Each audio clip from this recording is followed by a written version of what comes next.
আসসালামু আলাইকুম ওরহমতুল্লাহি ওবারাকাতু। কাছের এবং দূরের যে যেখান থেকে ভিডিওটি দেখছেন শুনছেন সকলকে অসংখ্য ধন্যবাদ। সম্মানিত সুধী, আজকের এই ভিডিওতে আলোচনা করতে যাচ্ছি সূরা ফাতিহা 7 বার পরে পানির উপর ফু দিলে কি হয়। অনেক উপকারী একটি আমল, আপনি করলে এই আমলটি এর ফলাফল আপনি দেখতে পারবেন। সম্মানিত দর্শক, তাহলে আসুন আমরা জেনে নিই এই আমলটি কিভাবে করতে হবে, তারপরে জানব এই আমলের উপকার আমরা কি পেতে যাচ্ছি।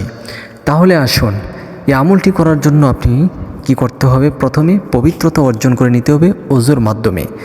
আপনি সর্বপ্রথম ওযু করে নেবেন, তারপরে 1 গ্লাস পানি নিয়ে আসবেন। গ্লাসটি ভালোভাবে ধৌত করে 1 গ্লাস খাবারের পানি টিউবওয়েল থেকে নিয়ে এসে আপনার সামনে রাখবেন এবং 3 বার ইস্তিগফার আদায় করবেন এই নিয়মে। আস্তাগফিরুল্লাহ রাব্বি মিন কুল্লি যামবি ওয়া আতুবু ইলাইহি, আস্তাগফিরুল্লাহ রাব্বি মিন কুল্লি যামবি ওয়া আতুবু ইলাইহি, আস্তাগফিরুল্লাহ রাব্বি মিন কুল্লি যামবি ওয়া আতুবু ইলাইহি। এরপরে 3 বার দুরুদ শরীফ পাঠ করবেন। আল্লাহুম্মা সাল্লি আলা মুহাম্মদ ওয়া আলা আলি মুহাম্মদ কামা সাল্লাইতা আলা ইব্রাহিম ওয়া আলা আলি ইব্রাহিম ইন্নাকা হামিদুম মাজিদ। আল্লাহুম্মা বারিক আলা মুহাম্মদ ওয়া আলা আলি মুহাম্মদ كما باركت على إبراهيم وعلى آل إبراهيم إنك حميد مجيد। সম্মানিত দর্শক, 3 বার ইস্তিগফার এবং 3 বার দুরূদ শরীফ পাঠ করার পরে আপনি সূরাতুল ফাতিহা পাঠ করবেন এই নিয়মে।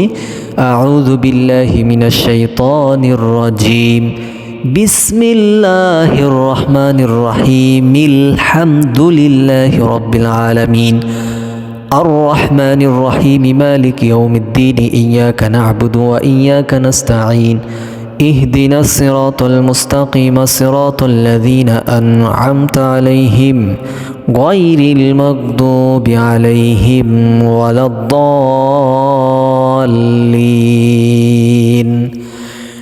সূরাতুল ফাতিহা পাঠ করার পরে 1 গ্লাস পানির উপরে একটি ফু অথবা দম করে নেবেন। আমি কিন্তু বিসমিল্লাহর সঙ্গে আলহামদুলিল্লাহ সূরার প্রথম আয়াতটি একসঙ্গে মিলিয়ে পড়েছি, আপনারা ঠিক সেভাবে পড়বেন। আবারও পড়ছি, খেয়াল করুন।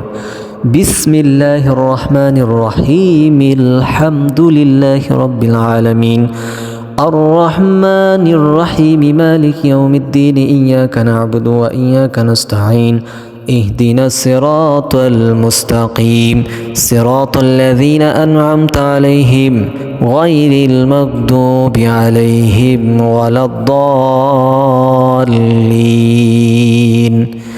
এরপর 1 গ্লাস পানির উপর আরও একটি ফু অথবা দম করে নেবেন। এইভাবে 7 বার সূরাতুল ফাতিহা পাঠ করে 7টি ফু ওই পানির উপর দিবেন। এরপরে 1 বার দুরূদ শরীফ পাঠ করবেন, 2টি ফু ওই পানির উপর দিয়ে দিবেন। সম্মানিত দর্শক, এখন আমরা জানব সূরাতুল ফাতিহা পড়ে 1 গ্লাস পানির উপর ফু দিলে কি হয়।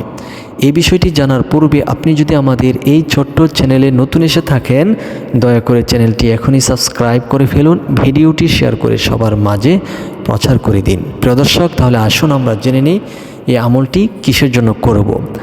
আপনার ঘরের ছোট বাচ্চা অথবা নিজেদের মধ্যে যদি কোনো ঠসা পড়ে যায়, শরীরের ওপর ঠসা, অথবা কারো নজর লেগে থাকে, অথবা কোনো গাছগাছালি ছোট ছোট ফসলগুলো জোরে জোরে পড়ে যাচ্ছে, ওই গাছের গোড়াতে কিছু পানি দিবেন এবং তার ডালে ফালে কিছু পানি ছিটকিয়ে দিবেন। আর যাদের মানুষের সমস্যা হলে পানি পান করাবেন এবং গোসলের পানির সঙ্গে মিশে এ পানি দিয়ে গোসল করাবেন। এতে করে ইনশাল্লাহ শরীরের সমস্ত রোগ যেগুলো আছে এগুলো ইনশাল্লাহ দূর হয়ে যাবে। আল্লাহ তাআলা হিফাজত করবেন।